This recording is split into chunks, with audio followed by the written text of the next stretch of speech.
Bismillahirrahmanirrahim. Assalamualaikum warahmatullahi wabarakatuh. Bismillahirrahmanirrahim. Nawaitu ta'alluma wa ta'lima wa tadhakkura wa tadhkira wa naf'a wal intifa'a wal ifadata wal istifadata wal hissa ala tamassuki bi kitabillahi wa sunnati rasulillah sallallahu alaihi wasallam wa du'a ilal huda wa dilalata al khairi ibtigha'a mardatihi wa spurbihi wa sawbihi wa husnul khatimah wa asma'al lutfi wal wa salahil aqibah. Alhamdulillah, kita masih diberikan kesempatan oleh Allah Ta'ala untuk menghadiri majelis ini, yang mudah-mudahan Allah kasih barokah di dalamnya. Karena kalau Rasulullah anna Ramadan awaluhu rahmah, yang mudah-mudahan di awal Ramadan ini, yaitu 10 hari yang pertama, Allah berikan rahmat kepada kita. Ini melanjutkan kemarin pembahasan tentang hukum siam, hukum puasa. Ya, setelah kita membahas tentang fadilah-fadilah dan beberapa hukum di situ, yang diantaranya rukun, ya, di situ ada mufattirat, yang ada rukun-rukunnya puasa, ada mufattirat, sesuatu yang membatalkannya. Sebelum itu, saya ingin membahas sedikit, ya, mungkin 5 atau 10 menit tentang tatawur fikih, perkembangan ilmu fikih. Karena kita ini menjalankan fikih setiap hari, tetapi mungkin antara kita tidak mengetahui tentang perkembangannya, asal muasalnya gimana sih ilmu fikih ini. Ilmu fikih kan termasuk min arkanuddin, yang seperti halnya disebutkan oleh Rasulullah dalam hadis Jibril, al-islamu ma huwal islam, semua dilanjutkan anta syahada ilaha illallah, itu termasuk daripada arkanuddin. Selama fikih ini berlangsung, dijalankan, maka agama Islam akan terus hidup. Artinya seandainya fikih ditinggalkan, maka agama Islam ini hanya suratan saja, hanya nama tok, tidak ada asarnya. Maka penting fikih dijalankan dalam kehidupan sehari-hari. Karena mau tidak mau, kita setiap hari, setiap waktu kita itu berhubungan sama fikih. Seperti halnya fikih, seperti halnya iman adalah rukunnya agama, yang seandainya orang itu tidak beriman kepada Allah dan Rasulnya dan malaikatnya, maka dia bukan orang yang beragama. Seperti hal itu juga fikih, penting kita mengetahuinya. Gimana sih perkembangan dari ilmu fikih ini? Ilmu fikih ini diambil termasuk daripada ilmu syariat. Ilmu fikih termasuk ilmu syariat, ilmu agama. Ilmu ini selalu berkembang setiap zamannya. Mulai zaman Nabi, zaman Khulafaur Rasyidin, terus zaman Bani Umayyah, dan sampai zaman sekarang. Dalam awal perkembangannya ilmu fikih ini, pertama ilmu fikih ini diambil hukumnya, dasarnya daripada Quran, hadis Rasul, ijma ulama, dan al-qiyas. Itu yang kita anut.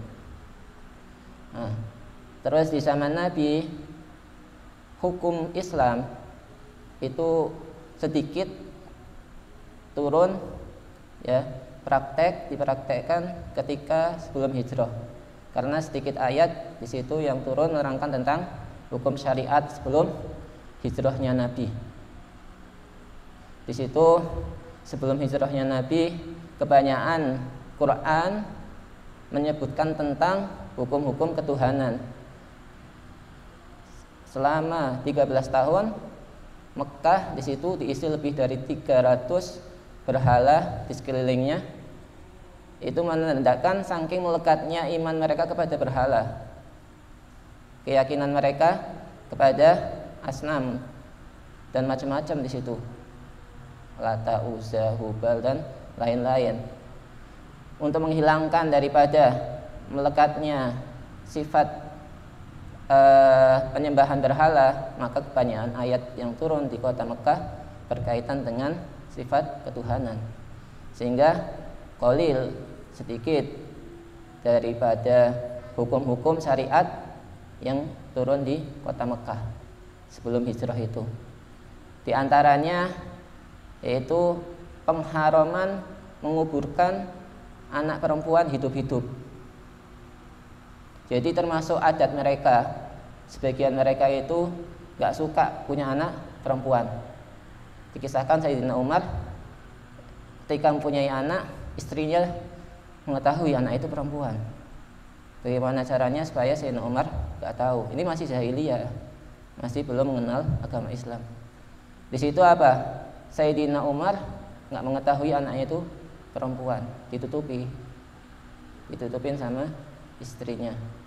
Hampir setahun lebih, suatu hari anak itu diajak berburu karena laki-laki. Termasuk adat orang Arab ini suka berburu hewan-hewan liar yang ada di Sahara, yang ada di daerah sana. Ketika anak perempuannya Sayyidina Umar ini mau kencing, lantas Sayyidina Umar membuka celananya, ternyata ketahuan itu perempuan. Langsung Sayyidina Umar karena kesetanan mungkin waktu itu langsung menggali suatu lubang. Di situ dilemparkan anak perempuan ini ke dalam lubang itu sambil menangis. Itu ketika Sayyidina Umar masuk Islam, menyesali apa yang dilakukannya. Itu awal daripada syariat, ya, termasuk dari awal syariat yang turun mengharamkan hukum menguburkan anak hidup itu. Termasuk awal hukum syariat yang turun qabla hijrah Nabi apa? Yaitu sholat. Awal muasal sholat itu sehari cuma 2 kali, pagi dan malam. Ya, sebelum Isra Mi'raj itu sholat diwajibkan kepada umat Islam itu 2 kali, pagi sama petang. Akhirnya sebelum Rasulullah hijrah kurang lebih setahun diisrakan oleh Allah Ta'ala dan Mi'raj. Di situ turunlah kewajiban melakukan sholat 5 waktu. Itu terjadi sebelum hijrah ke kota Madinah. Adapun setelah hijrah baru banyak dari hukum-hukum syariat yang turun di kota Madinah, termasuk puasa, zakat. Itu turun di tahun pertama pada hijrah. Di tahun pertama pada hijrah sebelum Ramadan, ya. Sebelum Ramadan, karena Rasulullah itu datang ke kota Madinah di bulan Rabiul Awal, maka apa? Di situ diwajibkan puasa Asyura. Pertama kali yang diwajibkan puasa itu puasa Asyura. Lalu setelah Ramadan, setelah Ramadan bulan Sa'ban, barulah diwajibkan melaksanakan puasa Ramadan. Itu wajib daripada fikih, daripada hukum yang jatuh setelah hijrahnya Nabi. Setelah itu zaman sepeninggalnya Rasul, hukum terjadi di zaman khalifah. Perkembangan kedua, hukum yang terjadi di zaman khalifah, insyaallah kita lanjutkan di pertemuan yang akan datang. Nah, terus kita akan membahas sekarang ini tentang hukum puasa. Sebelumnya, ya, saya akan menerangkan sedikit tentang siapa sih orang-orang yang diperbolehkan untuk berbuka puasa. Orang yang puasa itu ada kalanya dia diharamkan untuk berbuka. Kapan waktunya? Ketika dia tidak ada udzur syar'i. Ketika tidak ada udzur syar'i, maka haram bagi dia untuk fitr. Yang kedua, wajib bagi dia untuk buka. Ini syariat menuntut dia untuk buka, wajib hukumnya. Kok bisa? Ya, kalau nggak buka kamu dosa. Kok bisa? Iya bisa. Ya. Ini syariat menjaga, ya, daripada kemanfaatan seseorang itu hilang. Kapan sih diwajibkan seseorang ini untuk berbuka puasa fitr? Yaitu ketika dia khaufun ala nafsi halak, ketika takut pada dirinya suatu kematian. Misal takut pada dirinya, ini kalau saya tidak makan, ya, bakal mati. atau kehilangan anggota tubuh saya. Ala nafsihi khaufun halak ala nafsihi au ala ghairihi, entah dia takut akan kehancuran dirinya sendiri atau kehancuran orang lain. Misal ada orang mau tenggelam, ini kalau nggak ditolong bakal mati orang ini. Kita dalam keadaan puasa, gimana? Kalau kita nyelam otomatis bakal kemasukan air. Mau nggak mau kan orang tenggelam ini dalam keadaan ketakutan kan. Kita juga nolongnya nggak bisa enteng, mesti ada air yang bakal masuk. Ya, hukum syariat mengatakan wa halak ala ghairihi, kerusakan pada orang lain pun wajib kita untuk berbuka. Ini orang mau tenggelam, ya wajib kita untuk menolong orang itu walaupun batal puasanya. Ya, ini termasuk kewajiban seseorang ketika fitr, kewajiban orang untuk buka.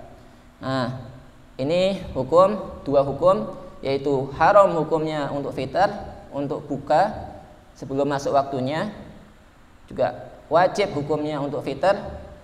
Yang ketiga itu jawaz, diperbolehkan bagi seseorang itu untuk buka. Kapan waktunya kok dia diperbolehkan sama syariat? Pertama, ketika marad, keadaan sakit. Seseorang dalam keadaan sakit, tapi nggak semua orang sakit, enggak. Sakit yang syadidah, yang sangat. Kalau khafifah, batuk, ya, sakit gigi, wah sakit ini, katanya boleh buka ini kalau sakit ini. Sakit gigi, aduh, nggak enak, buka, minum. Nggak. Al-khafifah, sakit yang sedengan, ya, itu tidak boleh kita untuk berbuka. Harus al-marad yang syadidah, ya syuku alaihi masyaqqah dhahirah, yang berat baginya untuk menjalankan ibadah puasa, masyaqqah dengan keberatan dhahirah yang nampak. Misal dia mungkin sakit tifus, ya, atau sakit ya yang sekiranya itu akan ziyadah fil maradihi, ketika dia puasa maka ini bakal tambah sakitnya, itu boleh bagi dia untuk berbuka puasa. Liqouli ta'ala wa man kana maridon, barang siapa yang sakit, au ala safarin, atau dalam keadaan berpergian. Terus itu artinya fa'aftir, boleh dia untuk berbuka puasa. Terus sekarang ada masalah. Ketika ini sakit, itu ada dua macam sakit itu. Ada kalanya sakit ini terus menerus. Ada kalanya sakit dia itu kadang sembuh, ya khafif, kadang datang sakitnya, kambuh-kambuhan gitu. Gimana hukumnya? Ketika sakitnya terus menerus, sama sakitnya itu kambuh-kambuhan. Nah, ketika sakitnya terus menerus 24 jam ini, dia sakit demam misalnya, demam yang syadid. Gimana hukumnya? Kalau yang sakit terus menerus, nggak usah niat, nggak apa-apa. Dia langsung makan ketika siang itu nggak masalah. Ketika sakitnya itu kumat-kumatan, ya, sakitnya itu kumat-kumatan, gimana hukumnya? Ketika sakitnya itu kumat-kumatan, maka dilihat kumatnya di siang hari atau di malam hari. Kalau dia kumat, misal di malam hari dia kumat sampai kubailal fajr, sebelum sedikit ya habis imsak kan gitulah, habis imsak kubailal fajr masih sakit, terus sampai badal fajr, kubailal fajr sampai adzan dia masih sakit, maka dia tidak usah puasa. Hah? Iya, boleh meninggalkan puasanya. Cuma kalau di malam hari dia sehat walafiat, di malam harinya sehat walafiat, tapi di siang harinya dia sakit, maka wajib untuk niat. Di malam hari dia niat untuk puasa, nanti ketika sakitnya datang baru boleh untuk buka, seperti itu. Nah, Ini masalah yang waqi'iyah terjadi di kalangan kita. Ketika dia ada kerjaan, apakah orang yang punya kerja boleh meninggalkan? Misal dia seorang hasodin, seorang petani, boleh tidak petani itu meninggalkan puasa? Atau misal supir lah, boleh tidak seorang supir itu meninggalkan puasa? Nah, ketika seorang petani atau pekerja di siang hari itu kerjaannya tidak bisa dipindah di malam hari, ini kerjaannya siang hari, tidak bisa dikerjakan di malam hari. Ini kerja juga untuk nafkahin keluarga, bukan hanya untuk foya-foya saya, bukan. Gimana hukumnya? Wajib dia niat di malam hari. Nanti ketika di tengah-tengah pekerjaannya dia mengalami ketidakkuatan, sebab ini kalau saya lanjutkan saya nggak mampu untuk meneruskan pekerjaan saya. Di dalam keadaan ini baru dia boleh untuk berbuka. Yang penting apa? Wajib bagi dia untuk meniatkan puasa di malam harinya. Kan kayak petani misalnya kan harus macul sawahnya. Ini kalau misal atau dia itu supir, itu apa? Nggak mampu mengerjakannya di malam hari. Dan juga apa? Itu untuk menafkahi keluarganya. Maka boleh dia untuk meninggalkan. Kapan sih batasan meninggalkannya itu?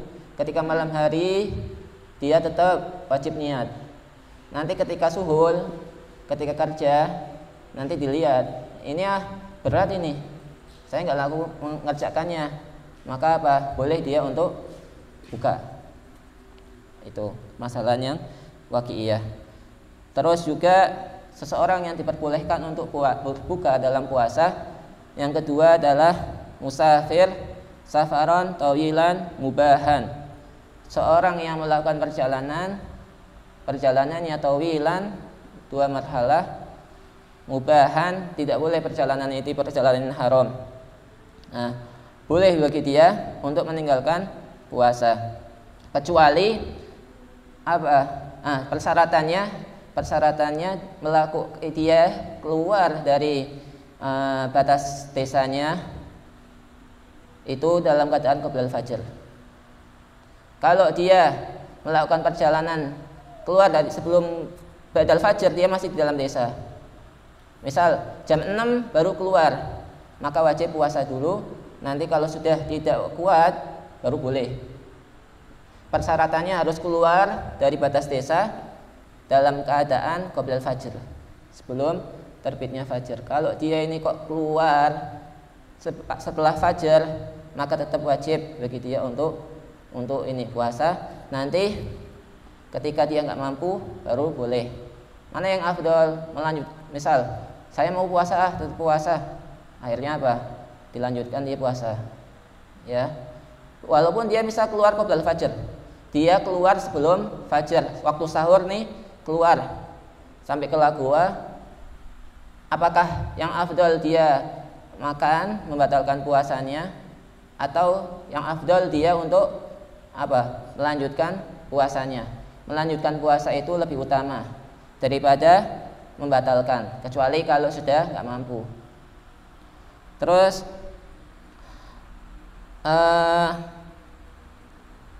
yang ketiga adalah sobi, anak kecil, majnun, orang gila, orang yang haid, dan orang yang nifas. Itu tidak wajib bagi dia untuk berbuka, untuk melakukan ibadah puasa. Nah, perlu diperhatikan ketika kita misal dalam keadaan 2 hal ini, dalam keadaan safar, terus mau berbuka, apakah lantas kita langsung makan gitu? Apakah ada syarat lain? Ya, ada syarat lain. Ketika kita mau buka dalam keadaan safar misal, itu atau kita sebelum fajar nih kita sudah berangkat duluan, saya nggak mau puasa. Nah, kita wajib niat tarohus, ya. Saya niat membatalkan puasa saya ini, ya, sebab diperbolehkan sama syariat. Jadi persyaratan kamu diperbolehkan ketika sakit atau ketika dalam keadaan safar. Terus safar saya kok kayaknya sudah nggak mampu untuk melanjutkan puasa ini. Terus gimana ya, saya boleh buka nggak? diperbolehkan. Terus syaratnya apa? Syaratnya niyatu tarohus. Saya niat tarohus, ya ini mengambil kemurahan syariat. Nggak asal makan, nggak. Saya niatkan dengan fitrnya saya ini untuk tarohus. Apa itu tarohus? Yaitu mengambil kemurahan syariat. Itu, ya. Berarti apa? Nggak boleh langsung makan asal makan aja. Karena namanya niat itu untuk membedakan bainal adah wa ghairul adah. Terus permasalahan selanjutnya seperti ini.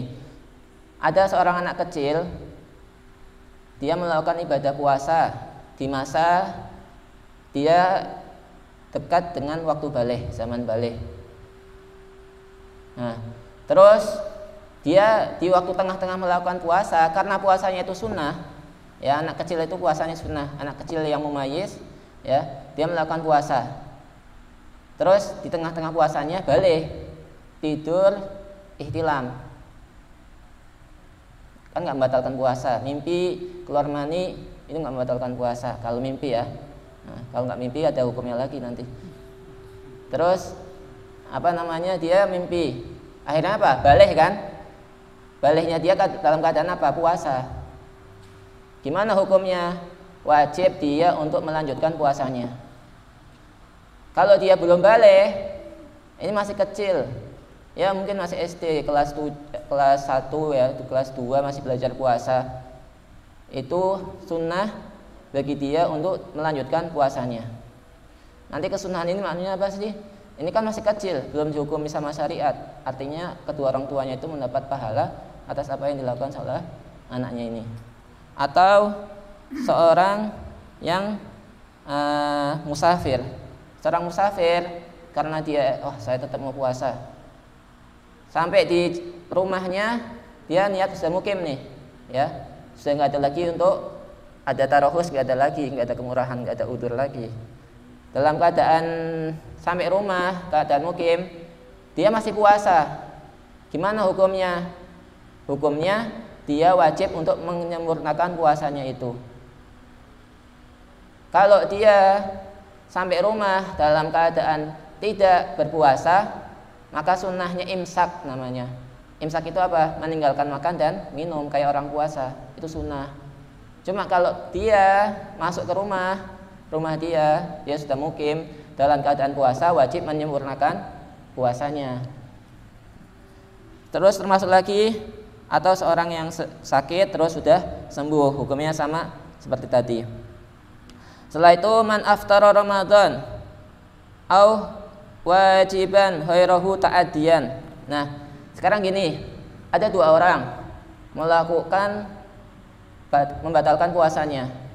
Satu orang itu sengaja membatalkan puasa, yang satu tidak sengaja membatalkan puasa sebab udzur. Ini orang yang sengaja membatalkan puasanya, masih tengah hari, nggak lihat ada orang, ya makan es apa, minum es apa, makan apa, nggak ada yang lihat. Nah, gimana hukumnya?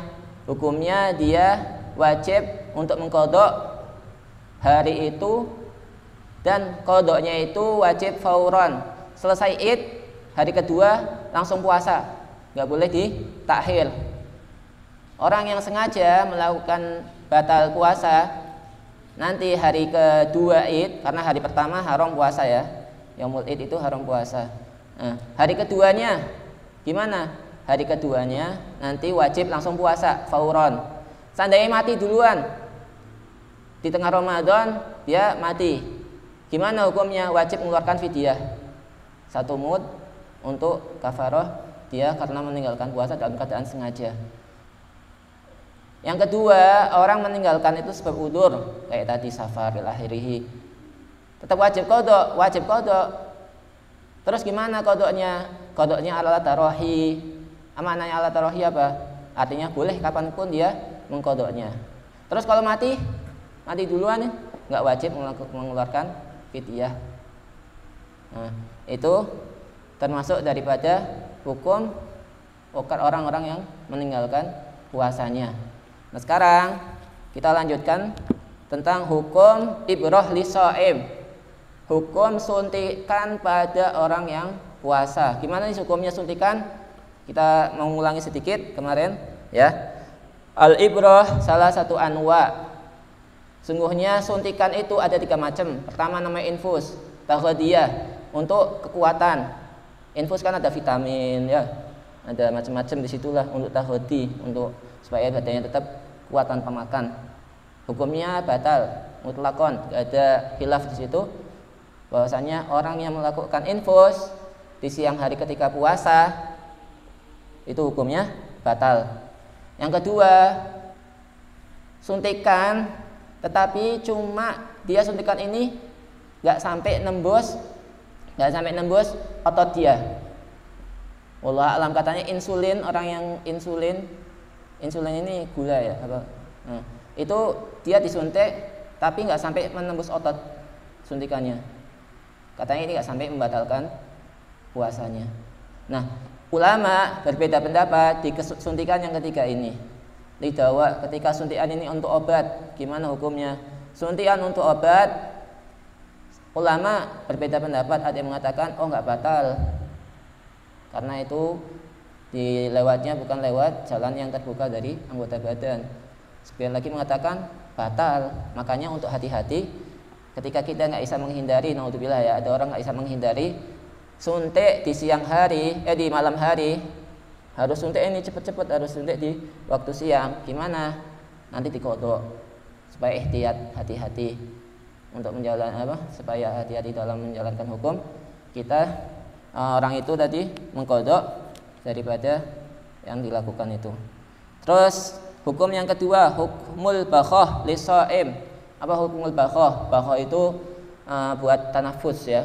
Untuk orang yang sesak nafas biasanya itu kasih orang ini supaya iya kayak ini ya. Nah, semprotan itu. Gimana hukumnya? Wa min dalik al-bukhah alladhi yasta'milu al-musab bi maradin fi tanaffus hadhihi aidan tasilu ilal jawf id yahruju minha radadun khafifun. Nah, juga ini membatalkan puasa katanya. Karena di dalam ini yang namanya untuk nafas itu ada semacam suatu ain di situ, ain yang membatalkan orang yang melakukan puasa itu. Karena kaidahnya setiap sesuatu itu yang berupa jirim itu membatalkan puasa. Nah, sekarang hukum kumur-kumur atau hukum istinsyak hidup. Gimana sih hukumnya? Daripada hukum orang yang kumur-kumur ini batal puasanya enggak kalau ketelen? Nah, gini. Dalam kumur-kumur itu ada kumur-kumur yang secara syar'i. Ada yang kumur-kumur secara adi. Artinya syar'i ini kumur-kumur ini disunahkan atau diwajibkan, seperti disunahkan ya, seperti kumur-kumur ketika dia wudu. Orang yang melakukan wudu ya, terus airnya yang dia untuk wudu ini ketelen atau istinsak, dia menghirup air, masukkan air ke dalam hidung sampai melewati khaysum, melewati ujung daripada hidung dia. Gimana nanti hukumnya? Nah, di dalam masalah ini wudu ya ataupun ghuslun wajib atau masnun, misal masih mandi, kok air yang buat mandi ini masuk ke telinga, gimana hukumnya? Seperti tadi, kalau itu syar'i seperti halnya wudu, untuk berwudu tadi, kumur-kumur untuk wudu ya. Terus kalau mandi harus syar'i juga. Misal ini yang syar'i, kita bahas yang syar'i, yaitu mandi wajib atau mandi sunnah. Masih mandi, enak-enak mandi, ini air sampai ke dalam telinga, masuk, ini batal apa enggak? Jadi pertanyaan kan. Nah, kalau seandainya tadi kumur-kumur itu mubalaghah atau enggak mubalaghah, dilihat. Kalau kumur-kumurnya cuma gitu ya, kumur-kumurnya jangan terlalu diputar airnya. Ya. Sengaja enak ini siang-siang kumur-kumur mau itu ya, terus kumur-kumur. Kalau dia itu mubalaghah ya, itu batal. Artinya mubalaghah itu muterkan air di dalam mulut. Nah, gitulah. Ya. Kalau sampai ketelan, kalau mubalaghah ya, itu batal. Kalau nggak sampai ketelan, nggak batal ya, nggak ketelan kan. Nah, sekarang kalau nggak mubalaghah, biasa dia ngambil air, masuk ke mulut, langsung dilepehin. Ternyata ada air yang masuk ke dalam, nggak sengaja ya. Kalau sengaja ya beda lagi hukum. Ini nggak sengaja, kita bahas tentang nggak sengaja. Ntar salah paham. Ya, nggak sengaja. Masuk, gimana hukumnya? Hukumnya nggak batal kalau nggak sengaja. Intinya harus diperhatikan, jangan sampai ketika puasa ini mubalaghah. Karena mubalaghah itu hukumnya di dalam puasa itu makruh, nggak boleh mubalaghah. Kalau selain puasa emang sunnah, tapi ketika puasa jangan sampai mubalaghah. Jadi mubalaghah itu memutarkan air dalam ini. Kalau mandi gimana? Nah, mandi ada mandi yang ya digebyurkan air gitu loh, atau pakai keran. Ada yang mandi nyelam, ya. Kalau mandinya itu nggak nyelam, ya pakai gayung gitu. Nah, terus masuk airnya, itu gimana? Tak batal. Kalau mandinya mandi sunnah atau mandi wajib. Mandi sunnah kan banyak, mandi Jumat ya, atau mandi mau banyak lah. Yaumul Id itu termasuk mandi sunnah. Tapi itu sudah nggak ini ya, sudah nggak puasa. Nah, di Ramadan misalnya. Terus itu ya, dua perkara. Nah, sekarang kalau bukan hukum syar'i, artinya hukumnya hukum adi. Gimana hukumnya? Mandi hanya litabarut saja. Panas nih siang-siang enaknya mandi. Gebyur, airnya masuk ke dalam telinga, nggak sengaja, walaupun nggak sengaja. Karena harus hati-hati, seseorang itu menandakan ketidakhati-hatiannya dalam syariat. Ketika dia itu bukan mandi yang secara syariat, mandinya mandi wajib, bukan mandi wajib atau bukan mandi sunnah, batal walaupun nggak sengaja, walaupun gebyur, nggak nyelam. Nah, yang tadi madmadhah, istinsak, kalau bukan yang syariat, bukan buat wudu, mau kumur-kumur ini ada sesuatu di dalam mulut saya misalnya, ya, ada sisa makanan atau apa, saya mau keluarin. Nah, gimana hukumnya? Kalau ketelan, hukumnya batal. Nah, ada satu ketika di dalam di dalam mulut kita ada najis. Ya, di dalam mulut kita ada najis, misal keluar darah. Kan orang puasa kekurangan cairan, misal itu menyebabkan sariawan apa yang menyebabkan ada darah keluar, atau ada najis misal di dalam mulut kita, apapun najisnya. Gimana? Kalau kumur-kumur itu diperbolehkan mubalaghah, ya. Karena najis ini ketika di mulut otomatis kecampur sama ludah kan. Nah, nyebar kan. Makanya itu ketika dalam keadaan puasa terus mulutnya ada darah atau boleh mubalaghah. Artinya ambil air kumur-kumur terus gimana lah airnya sampai ke belakang ini telak itu. Nah, kalau ketelan nggak sengaja ya, kita masih bahas nggak sengaja, ini nggak sengaja semua. Itu nggak batal, khusus najis kan syar'i wajib dihilangkan. Nah, itu walaupun itu syar'i ya, karena hukumnya wajib untuk dihilangkan, maka hukumnya nggak batal mubalaghahnya. Kalau wudu itu batal mubalaghahnya, dan kalau nggak mubalaghah nggak batal. Kalau bukan buat wudu atau nggak ada najisnya, biasa nggak ada hukum di situ, ada hukumnya hukumnya batal walaupun nggak mubalaghah. Terus seperti itu. Ma yasbiq ila jawab min ma'il asna'il husul wallahu a'lam bishawab. Al-Fatihah hadratin Nabi Muhammad sallallahu alaihi wasallam. Bismillahirrahmanirrahim. Alhamdulillah.